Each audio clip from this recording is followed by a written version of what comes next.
Gulliver's Travels. Part 2. A Voyage to Brobdingnag. Chapter 1. I Meet Misfortune. After my safe return from Lilliput, I should have been content to be at home, but 2 months were enough for me and I set out to sail again. I started my next journey on the ship called Adventure, which was bound for Surat, under Captain John Nicola. It was June 20th, 1702. The voyage was prosperous and we were all relaxed till we reached the Cape of Good Hope. We stopped here to get supply of fresh water. Unfortunately, we found a leak in the ship and had to unload our cargo. When the ship was repaired, the captain fell sick and we had to wait there for many days. We left the Cape of Good Hope in the end of March and had an uneventful voyage till we reached the Straits of Madagascar. It was mid-April, and the winds began to blow violently. For 20 days the winds blew hard, and as a result, we were driven to the east of Molucca Islands. The wind calmed down a bit, but our captain warned us to be prepared for a storm. True to his word, the storm set in the next day itself. The storm was violent, but the ship was strong, and we were able to hold it. But then the sails split, and we had a difficult time. Thankfully, the storm abated, and we set sail. The storm was followed by a strong wind blowing towards the southwest. We did not know which part of the world we were in. The wind had driven us away from our course. The ship was strong, and we had a lot of provisions, but we lacked drinking water. We continued to sail on the same course instead of turning north. Had we turned north, we would have reached the frozen sea. On June 16, 1703, a boy who was standing on the topmast discovered land. We came in full view of the land the next day. It was a huge island, or maybe a continent. We cast our anchor and a dozen men went in the longboat to look for water. They were well armed and carried vessels for water. I wanted to go with them as I desired to see the country.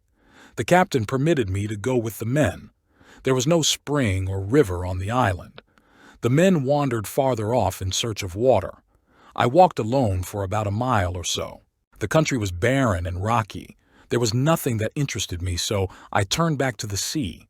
I was shocked to see the men getting into the boat and rowing for their lives. I wanted to yell at them as they had left me behind. But what I saw shocked me all the more. I saw a huge creature walking after them into the sea, but the men had a good head start on him, and the monster was not able to catch them. I ran as fast as I could without waiting to see what happened to the boat. I climbed up a steep hill and looked at the country. It was fully cultivated, but the length of the grass surprised me. It grew about 20 feet high. I walked on the footpath through a barley field. The corn that grew was as high as 40 feet, and I could not see anything on either side of the field. I walked for about an hour till I reached the end of the field. I was trying to find a gap in the hedge so I could get out of the field when I saw an inhabitant of that island walking towards the hedge. He was of the same size as the creature who had pursued the boat. He was very tall and took strides that were each equal to 10 yards. I was astonished as well as afraid. I ran and hid myself in the corn. Then I heard him call out to someone in a voice that was louder than a trumpet. When I heard the sound, I thought it was thunder. Hearing his voice, 7 monsters like him came towards him with reaping hooks in their hands. They were not as well dressed as the first one. Maybe they were his servants, for they went to work as soon as he said something. They were cutting the corn in the field where I lay, and I had to keep moving to hide from them. I came to an opening and it was not possible to go further. I heard the workers advance towards me. I was so tired and desolate that I lay down between 2 ridges and hoped that my life would end there. I lay there and lamented over my folly of going on a second voyage. I felt sorry for my wife and children. I also remembered the people of Lilliput who had considered me to be a great wonder. I had been happy there, showing off my great strength. I now understood how shameful it would be for a Lilliputian in our world. It was the same feeling that I was getting right now among these huge creatures. I was equal to one morsel to these huge inhabitants. As I lay there contemplating, one of the workers came very close to me.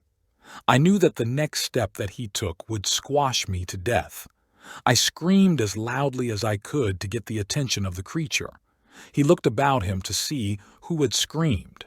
When he looked down, he saw me and stood there thinking for some time. At last, he picked me up with his forefinger and thumb. He peered closely at me, trying to see what I was. I did not struggle in his hands, even when he held me in the air 60 feet above the ground. I looked at the sun and placed my hands together as if I was pleading.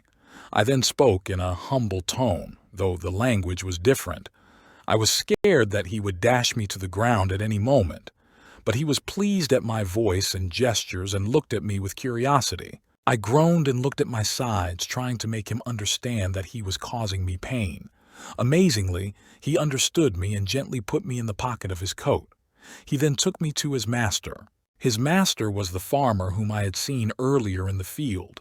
His servant told him about me and put me in his palm. The farmer poked me with a straw and lifted the lapels of my coat. He thought they were some kind of a covering given to me by nature. He blew my hair to have a better look at my face. He then placed me on the ground on all fours, but I quickly got up and walked forwards and backwards. All of them sat around me in a circle and looked at my actions in awe. The farmer ordered his servants to get back to work. He took out his handkerchief and put it on the ground. He signaled me to step onto the handkerchief, which I did. He then wrapped me up carefully in the handkerchief and carried me home. Upon reaching home, he showed me to his wife. She screamed at the sight and ran. After a while, though, she grew comfortable with me and became tender towards me. It was around noon, and the servants brought dinner. It was a single dish of meat. The family, which consisted of the farmer, his wife, 3 children, and a grandma, sat down at the table. My master, as I should call the farmer now, placed me on the table. I was scared as the table was about 30 feet from the ground. The wife then took a piece of meat and crumbled a little bread for me. I bowed down and, taking my knife and fork, started eating. This amused the family a lot. The mistress then ordered her maid to bring a small cup and poured some drink in it. I had great difficulty in drinking from the cup as it was quite large for me. My master gestured me to come near him. While walking over, I stumbled on a piece of bread and fell flat on my face. The family was concerned, and I took off my hat and waved it 3 times to show that I was all right. But my master's little son picked me up by the legs and dangled me high above the ground. I trembled with fear. The master snatched me from him and boxed his ears. I know how children behave when they see sparrows, rabbits, kittens, and puppies, so I requested my master to pardon the boy. While we were eating, the mistress's favorite cat leaped on her lap and started purring. She was 3 times larger than an ox in my country. My mistress held her fast as she feared the cat might pounce upon me, but she did not take any notice of me. My master placed me on the table near the cat, and I strode up and down. When I went near her, she withdrew herself as if she was afraid of me. After dinner, the nurse came with a child in her arms. The child was around 1-year-old and upon seeing me started crying. The baby wanted me as a plaything and the mother obliged by giving me to the child. The child grabbed me by the middle and took my head into his mouth. I gave such a cry that the baby was frightened and dropped me. I would have broken my neck, but my mistress spread her apron under me. The master left for the field but gave instructions to his wife to take good care of me. I was very tired and wanted to sleep. The mistress put me on her own bed and covered me with a clean handkerchief. I slept for 2 hours and dreamt that I was home with my family. This added to my distress when I woke up. I was alone in the room and did not know how to get down from the bed that was 8 yards from the floor. It was useless to call out as my voice would not be heard by anyone. As I sat there thinking, I saw 2 rats come on the bed. One of them came quite close and I was frightened. They attacked me from both the sides, but I was lucky that I was able to cut the belly of one of them with my sword. He fell down and the other ran away after I attacked him from behind. I walked up and down on the bed to recover myself. When my mistress entered the room after some time, she was horrified to see me. She quickly picked me up and I smiled at her, showing her the dead rat. She was glad to see that I was not hurt. She called her maid and told her to throw the rat out of the window. I showed her my sword and after cleaning it, put it back in the scabbard. Chapter 2. My trip to the market. My master had a daughter who was 9 years old. She was a skilled seamstress for her age.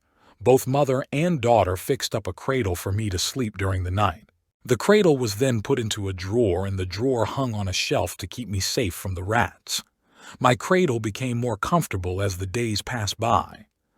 I learnt their language and was able to convey to them my needs. The little girl was so good at stitching that she made 7 shirts for me and some other things too. She also took on the role of my teacher as she taught me their language. She was a sweet little girl with a very soft nature. She named me Grildrig, which means dwarf. I called her my Glumdalklitch, which meant little nurse. She was a caring person and showed a lot of affection for me. By now, I had become the talk of the neighborhood. Everyone was talking about the new creature that the master had found in the field. They discussed how the creature looked and behaved like a human being. A farmer, who was my master's friend, came over one day to visit. His main reason to come was to have a look at me, though. He wanted to know if all the stories about the creature were true or not. My master proudly put me on the table and I walked and did as I was commanded. I spoke to the guest in his own language just as my little nurse had taught me. The guest had weak eyesight and so looked at me through his glasses, which amused me, and I laughed heartily. The guest was angry because my master and others had joined me in my laughter. He advised my master to put me up for show in the market in the next town. The next morning, my little nurse told me how they were planning to show me to the public. She knew how modest I was and I would not like to be presented to the public for money. The poor girl cried for me. She also said that her parents had promised that I would be given to her, but now they were going to break that promise. I was not as concerned as the little girl because I was sure one day I would get my liberty and return to my own country. On the next market day, my master carried me in a box to the neighboring town. He took his little daughter with him on this trip. My little nurse had been very careful to put the baby's quilt inside the box so that I could lie down. There was a small door for me to get in and out of the box. I was tired and shaken by the end of the journey, though it was a short one. My master stopped at an inn and consulted the owner who was his friend. He hired a town crier who went around announcing that a strange creature was on display at the sign of the Green Eagle. This creature resembled a human being and could speak several words too. Then I was placed on a large table. My nurse stood on a stool near me so that she could take care of me. She also directed me about what I had to do. My master allowed only 30 people to see me at a time. I did as the girl commanded and walked around. She asked me questions and I answered as loudly as I could. Many people came to see me and I had to perform again and again for them. My master had taken every care that I should not get hurt. Only the little girl was allowed to touch me, and the others had to stand at a distance to watch me. However, a naughty boy aimed a hazelnut directly at my head, which missed me narrowly. The young boy was beaten thoroughly and sent out of the room. My master informed them that I will be on display the next market day as well. Before that day, he prepared a vehicle for me so that it would be convenient to travel. Many people from all over the country came to see me every day, and I had no rest. My master had realized by now that I could be very profitable to him. He decided to carry me to all the important cities of the kingdom. After 2 months of my arrival in this strange land, I was making my way to the metropolis of the kingdom. I was riding in a small box that was tied to my little nurse's waist. She was riding behind her father as we made our way to the city. It was August 17th, 1703 when the journey started. My master wanted to show me in every town, and even in the smaller villages that were on the way. We went through many towns, villages, and crossed many rivers. On the 26th of October, we arrived at the metropolis. It was called Lorbrulgrud, which meant pride of the universe. We stayed at a lodge near the royal palace, and my master informed the people about me. By now I could speak their language quite well. I had learnt their alphabet and could explain a sentence or two. My little nurse had been my instructor at home and even during the journey. She taught me from a small book that she had in her pocket. She was the perfect teacher for me. Chapter 3. I am sold to the Queen. My master had become very greedy, and the more he earned, the more he wanted. This had an effect on my health, and I was reduced to a skeleton. My master saw this and assumed that I might die soon. Now he planned to use me even more so that he could make more money before I died. As he was planning all this, I was summoned to the royal court. The Queen wanted to see me as she had heard about me from the ladies at court. When I was taken to her, I fell on my knees and asked to kiss her feet, but she graciously put forward her finger for me to kiss. She asked me questions about my country and my travels, which I answered as best as I could. She then asked me if I would like to live at the court. I replied that I was completely dependent on my master, but if I were given a choice, I would be proud to serve Her Majesty. She offered a good price to my master, and he readily agreed. I requested Her Majesty to allow Glumdalclitch, my nurse and teacher, to remain with me. The Queen had no objection to this, and my master too was glad that his daughter would serve at the royal court. The little girl was not able to hide her joy as she wanted to be with me too. My master bid us farewell and left. My response to my master had been cold, and the Queen wanted to know the reason. I told her about the way he had treated me and how he had put me on display to the public. My life since then had been monotonous and hard. My health had suffered and my life was in danger. I praised Her Majesty and said that I was sure I would recover under her protection. The Queen was surprised at my speech and my good sense in delivering it. She picked me up and carried me to the king. The king was already in bed and did not observe me well at first. He asked the Queen when she had taken fancy to a splacknuck. The Queen, who had a lot of wit and humor, set me down on my feet and commanded me to give an account of myself to the king. I spoke in a few words and conveyed all that had happened. Glumdalclitch confirmed all this. The king thought I was some kind of machine, but when he heard my voice, he was stunned. The king then sent for 3 great scholars who examined my shape. They argued that I could not be produced by nature as I did not have the capacity to preserve my own life. They looked at my teeth and concluded that I was a carnivore. They did not think that I was a dwarf, but still wondered about my origin. However, after much debate, they decided that I was a Relplum Scowcath, or a freak of nature. I spoke to the king and informed him that I came from a country where there were many people of my height. The trees, animals, and houses were in proportion to our height. The king then sent for the farmer who was still in town. His Majesty spoke to him and then to his daughter and was convinced. He told the Queen to take good care of me and to allow Glumdalclitch to continue living with me.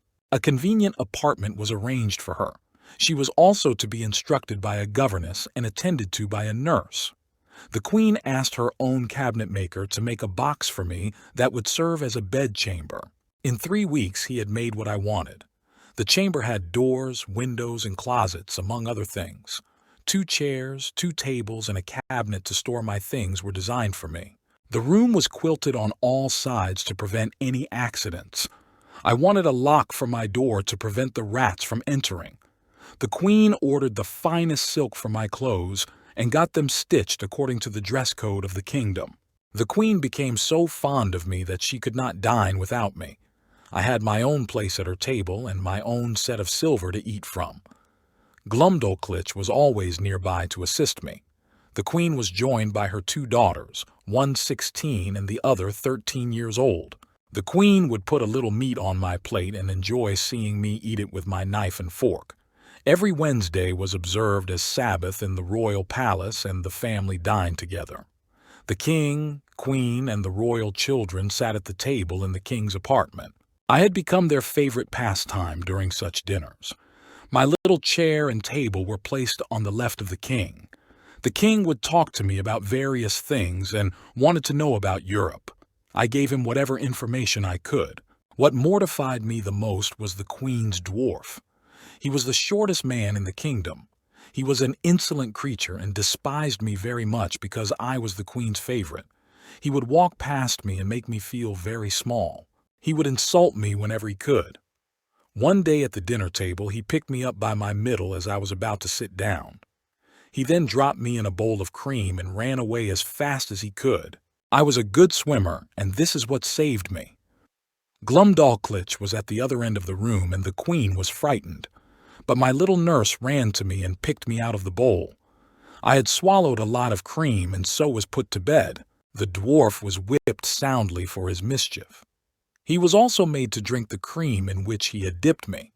The queen did not want him to harm me any more, so she gave him away to a lady. The queen wondered at my fearfulness and wanted to know whether all the people in my country were cowards. Actually, the kingdom was infested by flies in the summer. They were huge, and as I sat for dinner, they troubled me a lot. They would buzz around and sit on my body. They would leave their excrement on my body, which was visible to me, but not to the inhabitants of that country. They smelt bad and would bite me all over my face. The dwarf used to catch these flies and let them go near my nose to frighten me. I would wave my knife and cut these creatures into pieces. Glumdalclitch would often set me in a box near the window so I could get some fresh air. One morning, as I sat there eating a sweet cake, some wasps came flying into the room. They flew around my head and I was terrified of their stings. I then took out my sword and started attacking them. I killed several of them and preserved their dead bodies. Upon my return to England, I gave 3 dead bodies to Gresham College for research and kept the 4th one for myself. Chapter 4. The Chief Temple. I traveled a lot in that country. It was around 2,000 miles around the metropolis. The Queen accompanied the King on his trips. The extent of the kingdom was about 6,000 miles in length and 3 to 5 miles in breadth. The kingdom was a peninsula, bordered by mountains on the northeast. These mountains were very dense and impassable. The other sides were covered by ocean, but amazingly, there was no seaport. The coast was full of pointed rocks and the sea was very rough. The kingdom was cut off from the rest of the world. The country was well inhabited with 51 cities, 100 towns, and a great number of villages. There were about 80,000 houses in the city with 600,000 inhabitants. The king's palace was not a regular palace. It was a cluster of many buildings about 7 miles round.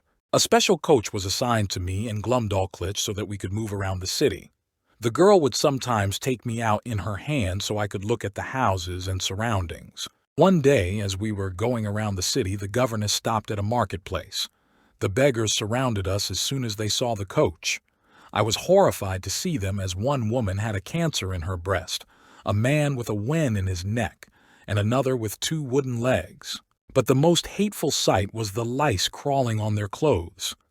I felt nauseous and wanted to turn away from all of them. The Queen was very considerate of my comfort. She ordered a smaller box to be made so that I could travel conveniently. This traveling box was a perfect square with windows on 3 sides. I accompanied the King and the Queen whenever they went to visit someone. I had become well known among the officers of the court. Whenever I wanted to see the town, I would go with Glumdalclitch. Whenever we went, people would be curious to see me and draw near. I wanted to see the chief temple and the tower belonging to it. I was told it was the highest in the kingdom. One day, I was taken there but came back disappointed as the height was not what I had imagined. It was only 3,000 feet high, but I should say that it was built beautifully. The walls were very thick and adorned on all sides by statues of gods and emperors. Chapter 5. My Navigation Skills. I was very happy in that country, which learnt was called Brobdingnag. But my size was a great hindrance. I was exposed to many accidents and problems due to my size. Glumdalclitch often carried me into the garden of the palace in my little box. She would sometimes take me out of the box and hold me in her hand. Sometimes she would set me down to walk around in the garden. The incident I'm about to relate is of the time when the dwarf was still with the Queen. One day he followed us on our visit to the garden. As we were walking in the garden, we walked by the apple trees. The dwarf suddenly shook the tree violently, and many apples came tumbling down on me. I fell down flat on my face as one apple hit me in the back. I was not hurt, and so the dwarf was pardoned. Another incident that shook me was when my little nurse left me on the grass plot to relieve myself. Suddenly, a shower of hail came down from the sky, and I was struck to the ground by its force. The hailstones gave me bruises all over my body. I crawled on all fours and hid under the shelter of a lemon-thyme plant. But I was so bruised from head to toe that I had to remain inside for the next 10 days. One more incident comes to mind about the dangers that I faced in Brobdingnag because of my size. One day, my nurse left me in a secure place in the garden so that I could enjoy a little solitude. She was in the other part of the garden with her governess and other ladies. While I was sitting there, a small white spaniel that belonged to one of the gardeners happened to wander by. The dog followed my scent and came near me. He then picked me up in his mouth and went to his master. He put me down gently near his master. The dog was well trained, and so I escaped any injuries. But the gardener, who knew me well, was frightened of the outcome of all this. He picked me up and asked me about my well-being, but I was not able to give a reply. He quickly took me back to my nurse, who, by now, was looking for me. She scolded the gardener, but the incident was hushed and not reported to the king. This best suited me, as it would harm my reputation at the court and people would start looking down on me. This made Glumdalclitch take the firm decision to never leave me alone. I knew this would happen, and so I had not told her about some of the dangers that I had faced when I was left alone. Once, a kite stooped too low and was about to carry me away, but luckily I took out my sword and hid myself. On another occasion, I fell down a molehill and spoilt my clothes. One day, a young man who was related to my nurse's governess stopped by for a visit. He told us about an execution that was going to take place publicly. The execution was of a man who had committed a murder. Glumdalclitch was tender-hearted and did not want to go. I, too, did not like such sights, but I wanted to go as I was curious to see something so extraordinary. The accused was fixed in a chair, and his head was cut off with a 40-feet-long sword. The queen had often heard me talk about my voyages, and one day she asked me if I knew how to handle a sail or an oar. She also wanted to know if rowing for a little while would affect my health. I replied that though I was a surgeon by profession, I had worked as a mariner and would be able to handle a sail perfectly. But this was not possible in their country, as their smallest boat was equal to a large warship of my country. The queen very graciously told me that if I could design a boat, her joiner would make it for me. She would then provide a safe place for me to sail. The joiner proved to be an excellent workman and was able to make a boat for me in 10 days. Seeing the boat, the queen was so delighted that she took it to the king to show him. The king was pleased, too, and ordered for the boat to be put in a cistern of water for trial. But the queen had thought of something else. She ordered her joiner to make a wooden trough, around 300 feet long, 50 feet broad, and 8 feet deep. This was placed in the outer room in the palace. There was a cork which would release the water when it became stale. 2 servants were deployed to fill it with water. I would often row my boat here for a diversion from the daily chores. The queen and the ladies would come to watch me. They were impressed by my skill and agility. Sometimes I would put up my sail and the ladies would give me wind with their fans. When they were tired, the servants would blow my boat with their breaths. When I was tired, Glumdalclitch would take the boat and hang it in her closet to dry. One day, while rowing my boat, I met with an accident. As I was getting ready to sail, Glumdalclitch's governess kindly lifted me up to put me in the boat. But unfortunately, I slipped from her fingers and was about to fall in the trough, which would have ended my life. But as fate would have it, I was saved by a corking pin that was stuck in the governess's clothes. The head of the pin passed between my shirt and waistband, and I hung in mid-air till Glumdalclitch came to my rescue. One day, a servant whose duty was to fill the trough with water carelessly let a huge frog slip out of the pail. The frog lay there hiding till I was put in the boat. The frog then leaned on one side of the boat with so much force that I had a difficult time keeping my boat from overturning.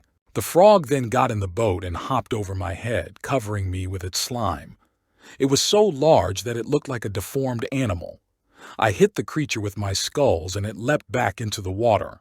However, the greatest danger I ever faced in that kingdom was from a monkey. It was a pet monkey of one of the clerks who worked in the kitchen. Glumdalclitch had locked me in a closet while she went on a visit somewhere. I was sitting at my table in the closet enjoying the peace when I heard something bounce in at the window of the closet. I was afraid, but I went to see what was causing the noise. A huge monkey was leaping up and down and it came to my box.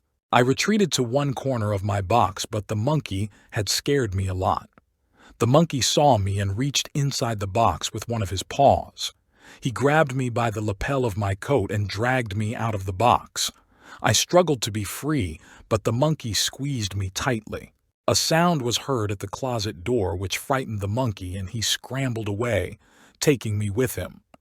I heard Glumdalclitch shout when he saw him running away with me, clutched in his paws.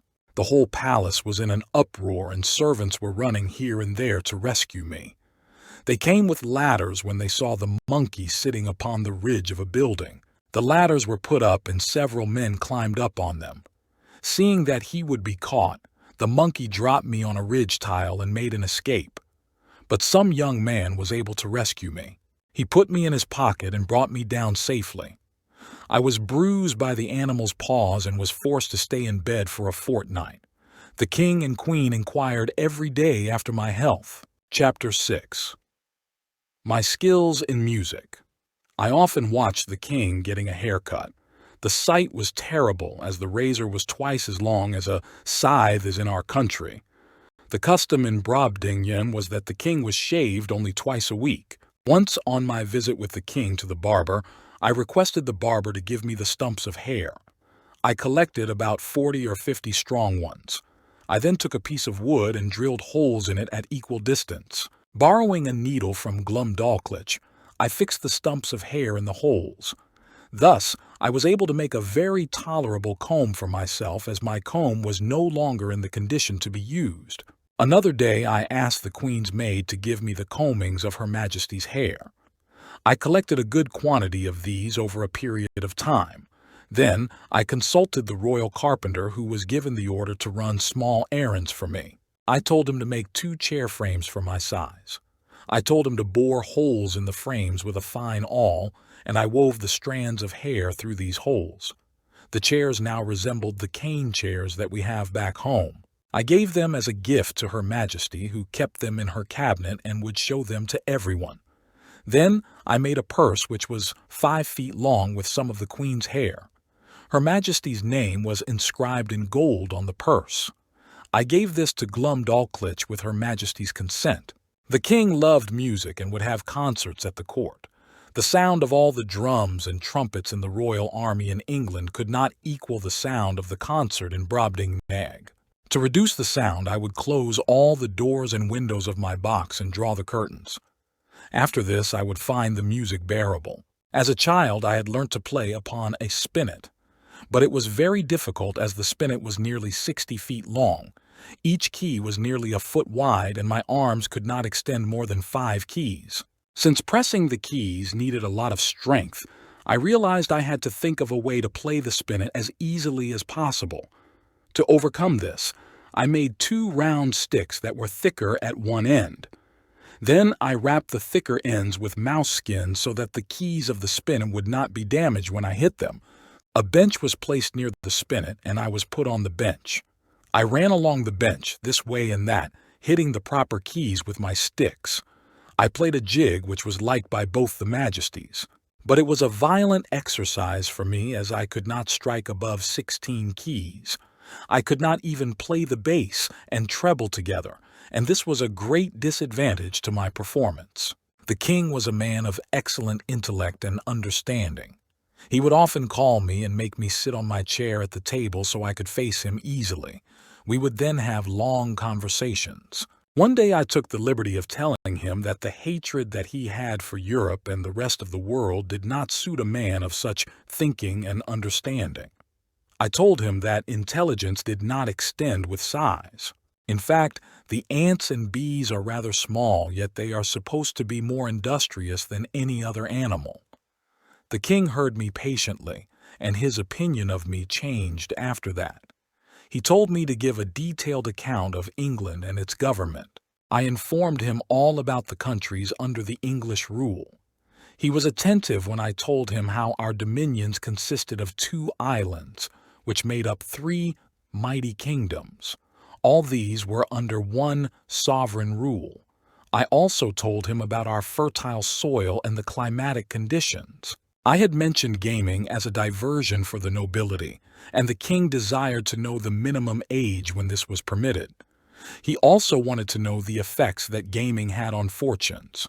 I gave him a detailed account of our parliamentary form of government, which consists of the House of Peers. The other part of the Parliament was the House of Commons, consisting of members who were picked from the general public. These were intellectuals who had great wisdom about the whole nation. They had great abilities and love for their nation. These 2 houses, along with the prince, made up the whole legislature. I explained the working of the Court of Justice and the laws of the country. I did not forget to mention how well the treasury was managed, and also described the valor of the armies and navy. Sports and other pastimes were described in detail to the king. I mentioned even the smallest of things that would reflect the honor of my great country. This conversation went on for hours on end, and the king showed his interest by taking down notes whenever he felt it was important. When I had finished all that I had to say, the king asked me many questions that had arisen in his mind. He had scores of questions that I tried to answer to the best of my knowledge. He wanted to know the method that was used in electing members to the House of Commons. He had queries regarding the Court of Justice and its workings. He wanted to know how much time it usually took to impart justice. His next question was regarding the management of our treasury. He wanted to know about our finances and the creditors. Of the wars, he had a very bad opinion. He thought that we wasted a lot of money on wars, and maybe we were a quarrelsome people or had very bad neighbors. The king was surprised to hear that we had an army waiting even at the time of peace. He commented that if the country is ruled by the consent of the people, then there was no need to be afraid of anyone or fight with anyone. He also said that a house should be protected by the master of the house himself and should not employ scoundrels to do it for him. When I told him about all the historical events that took place in our country over the last century, he was astonished beyond words. He said that if people were ruled by ambition, hatred, jealousy, rage, and madness, such results were to be expected as had been seen in England. He then took me in his hands and told me that I had proved that ignorance, idleness, and vice was the requirement to qualify as a legislator in my country. He said that he understood that my countrymen were a race of vermin that crawled upon the surface of the earth to nature's suffering. He admired me for having escaped learning all the vices of my fellow countrymen, as I had spent a lot of time in traveling. Chapter 7.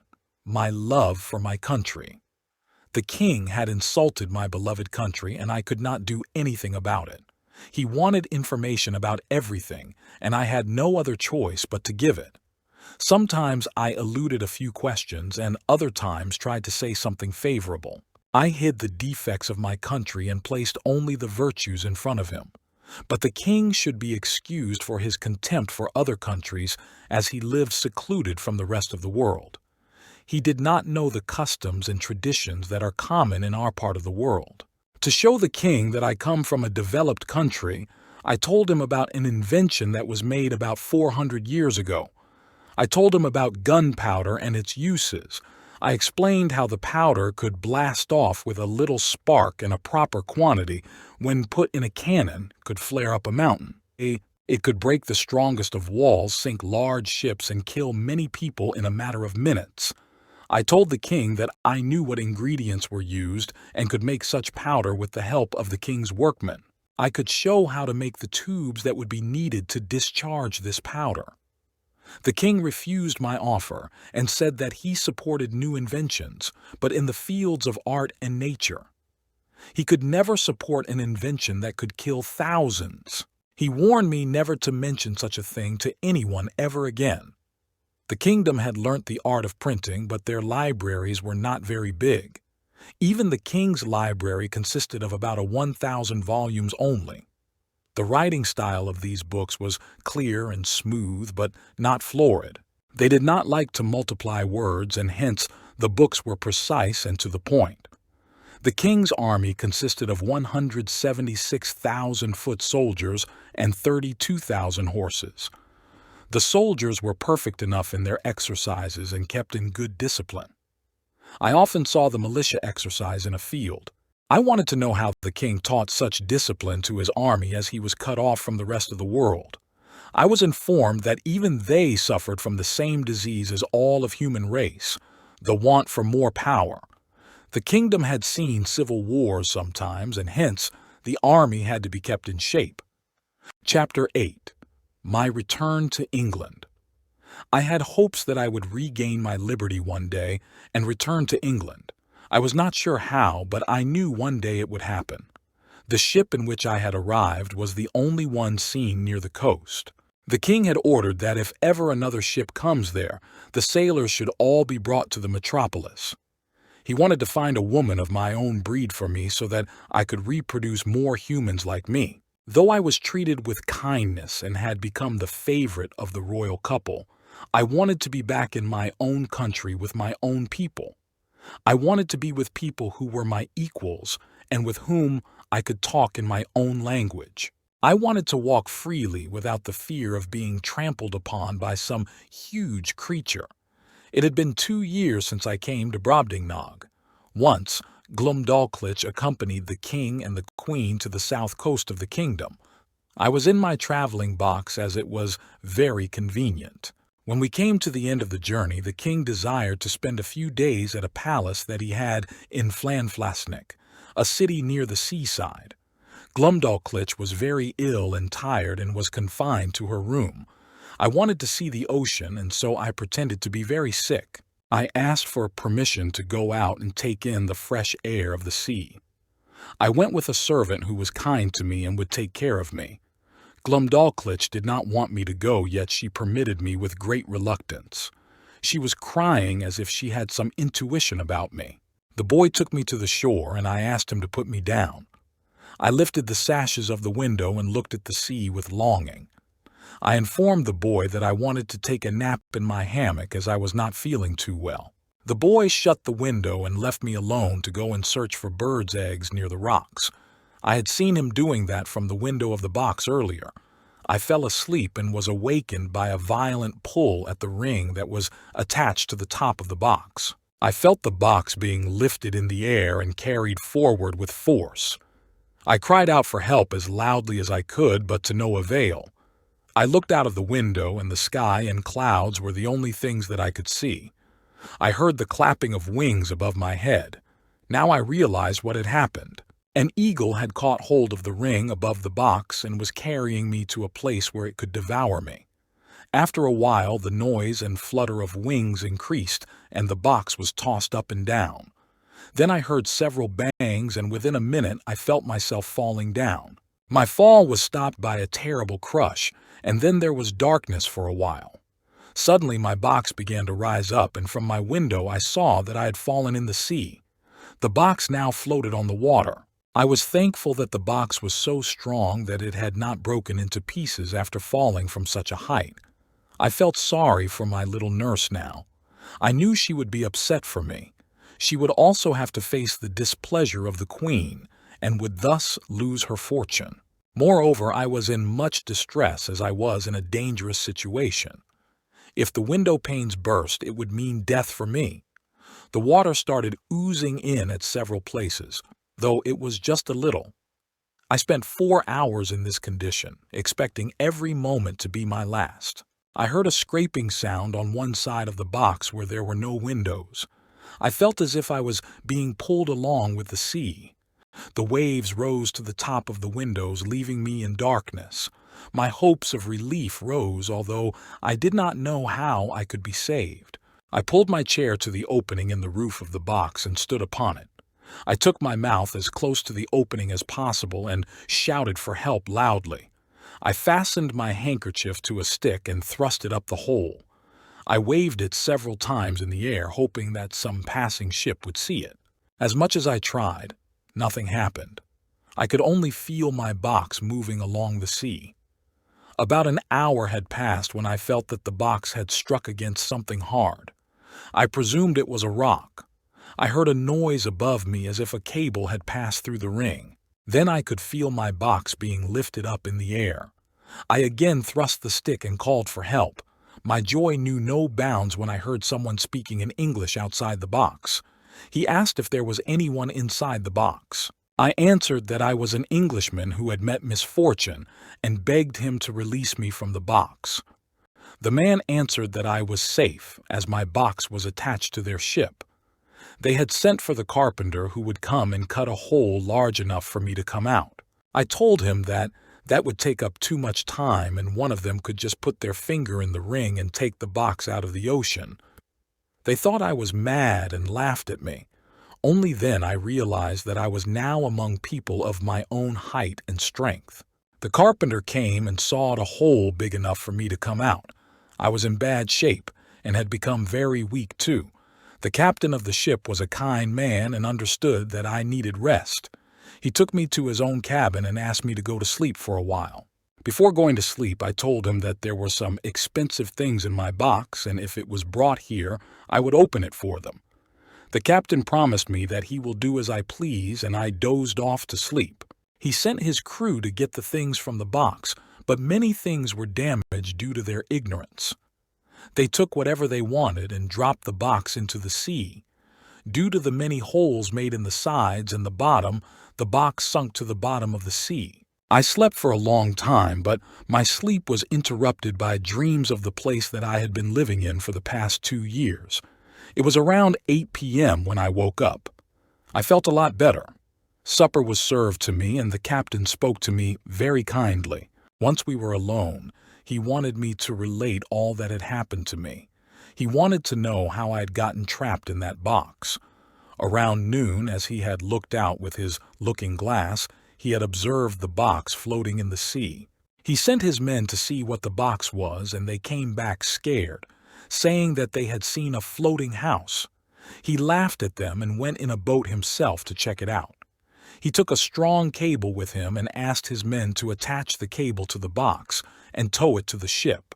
He then asked for the box to be raised above the sea, and that is when they saw the stick with the handkerchief. I asked him to listen to my story patiently. I related to him everything that had happened to me since I left England. He was somehow convinced that my story was true. I then told him to bring my cabinet so that I could open it, but he informed me about the damage done to it by his sailors. However, the cabinet was safe and it was brought to me and I opened it.